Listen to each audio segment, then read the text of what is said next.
과거의 한국은 13번 문제입니다. 그리고 정어서 덕니 từ 석사 từ tầm nguyên sa bồng pin trả lọ này muối chia ประเภท សំណួរបែបថ្មីអញ្ចឹងលោកនឹងអានមកឃ្លាបកប្រែជូនតែម្ដងណាកុំឲ្យខាតពេល 과거의 한국은 យើងបកថាប្រទេសកូរ៉េកាលពីមុនឬក៏កាលពីអតីតកាលប្រធានរបស់យើងគឺនៅកន្លែងហ្នឹងឯងសតគ្នា 단순한 조립 재보물 យើងបកថាផលិតផលដែលដំឡើងបែបសាមញ្ញបាទ 다른 나라에 មានន័យថាទៅកាន់ប្រទេសផ្សេង 파라치만 파라 នេះបកថាបានលក់치만 នេះបកថាប៉ុន្តែ 이제는 បច្ចុប្បន្ននេះ 티어난 យើងបកថាដែលលេចធ្លោ 기술로 យើងបកថាដោយបច្ចេកវិទ្យា 자동차 반도체 យើងបកថាគ្រឿងអេឡិចត្រូនិកសម្រាប់រថយន្តមានថាគ្រឿងបន្លាស់រថយន្តណាបងប្អូន 휴대전화 ទូរស័ព្ទដៃជំនឿយើងបកថាដូចជា 전세계로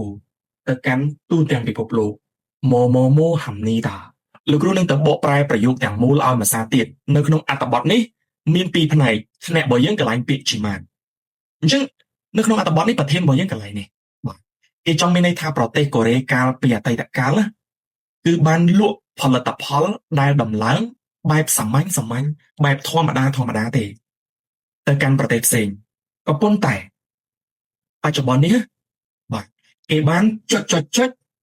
ទៅកាន់ទូទាំងពិភពលោកមកដូចជាគ្រឿងបន្លាស់រថយន្តឬក៏ទូរស័ព្ទដៃជាដើមដោយប្រើបច្ចេកវិទ្យាដ៏លេចធ្លោបំផុតមកថាតើគេបានអីគេទៅកាន់ទូទាំងពិភពលោកនឹងបាននាំចូលឬក៏បាននាំចេញទៅយើងទៅមើលចម្លើយដាក់នៅក្នុងចន្លោះរបស់យើងទាំងអស់គ្នារបង1번 수입합니다 យើងអានភ្ជាប់ 수입합니다 យើងបកថានាំចូលអត្ថបទរបស់យើងគេផ្ដោតសំខាន់គឺជាការនាំចេញឬក៏ការលក់ចេញទៅកាន់ប្រទេសដទៃនៅជុំវិញពិភពលោកបើដាក់ពាក្យនាំចូលនៅក្នុងចន្លោះនេះគឺអត់ទាន់បានត្រឹមត្រូវនៅឡើយទេចម្លើយទី1ខុស 2번 ចម្លើយទី2 생산합니다 យើងបកថាផលិតដាក់ពាក្យផលិតចូលក៏អត់ត្រឹមត្រូវដែរ 수리합니다 យើងបកថាជួសជុលក៏អត់ត្រឹមត្រូវដែរ 수출합니다 យើងបកថានាំចេញបាទអញ្ចឹងចម្លើយដែលត្រឹមត្រូវគឺជាចម្លើយទី4ស្ដាប់នេះយើងបកថានាំចេញប្រយោគនេះគេផ្ដោតសំខាន់គេចង់មានន័យថាបច្ចុប្បន្ននេះគេបាននាំចេញទៅកាន់ទូទាំងពិភពលោកមកជុំវិញពិភពលោកមកដូចជាគ្រឿងបន្លាស់រថយន្តទូរស័ព្ទដៃដោយប្រើបច្ចេកវិទ្យាដ៏លេចធ្លោបំផុតមកអញ្ចឹងកូរ៉េសប្តាហ៍ថ្ងៃនេះគឺបាននាំចេញច្រើនណាស់គ្រឿងអេឡិចត្រូនិកបែបហ្នឹងអញ្ចឹងយ៉ាងម៉េចដែរស្ដាប់នេះអាចយល់បានទេយើងទៅ check up ចម្លើយត្រឹមត្រូវជាមួយលោកគ្រូបន្តិចស្ដាប់នេះថាតើយើងជ្រើសរើសចម្លើយបានត្រឹមត្រូវអត់នៅក្នុងសំណួរលេខ13តោះ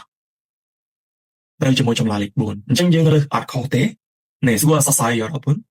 សិស្សទាំងគ្នាប្រសិនបើមានបំណងចង់សិក្សាទៅលើទម្រង់វិញ្ញាសាដែលចេញថ្មីក្នុងឆ្នាំ2026នេះសិស្សទាំងគ្នាអាចសម្រេចចិត្តចុះឈ្មោះខ្លាយជាសិស្សផ្លូវការរៀនបែបពេញលេញតាម Zoom ជាមួយលោកគ្រូបានយើងសិក្សាទៅលើទម្រង់វិញ្ញាសាថ្មីទាំងស្រុងតែម្ដងធានាជូនថាវិញ្ញាសាល្អហើយមួយទៀតលោកគ្រូក៏មានលក់វិញ្ញាសា free video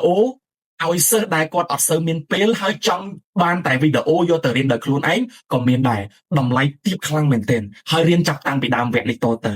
បើសិនជាសិស្សទាំងអស់គ្នានៅឆ្ងាយពីសាលារៀនថ្នាក់អនឡាញគឺជាជម្រើសដែលអាចជួយសិស្សទាំងអស់គ្នាឲ្យប្រឡងជាប់ពិតប្រាកដបានមែនទែនសិស្សទាំងអស់គ្នាបើយើងមកដាក់ចិត្តរៀនតាំងពីដើមវគ្គទៅតម្រាំដល់ថ្ងៃប្រឡងសិស្សនឹងមានសមត្ថភាពខ្ពស់ទៅប្រឡងម្ដងជាប់តែម្ដងព័ត៌មានបន្ថែមសូមចុចលើ link Telegram នៅខាងលើវីដេអូនឹងបានអរគុណ